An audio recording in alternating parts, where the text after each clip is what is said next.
Let's speak to our White House correspondent, Kimberly Halket. Kimberly, what's Jake Sullivan, the U.S. National Security Advisor who is traveling to Israel tomorrow, what's he going to say to the Israelis?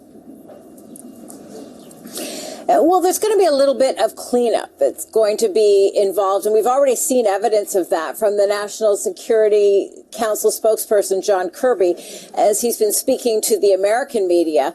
Those comments that the U.S. president made to donors behind closed doors, that the Israeli military has been indiscriminate in its bombing campaign of Palestinian civilians, perhaps was never intended to become public. And that's why you saw the U.S. president, when he came on camera, not repeating or reiterating those comments.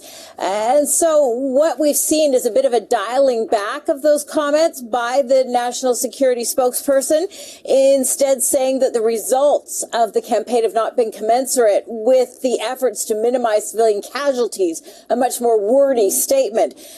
Instead, what the United States is again saying is that it's going to continue to urge the Israeli military to be more precise in the future and try and protect civilian infrastructure. The bottom line is the U.S. is going to continue to support Israel and is not going to call for a ceasefire.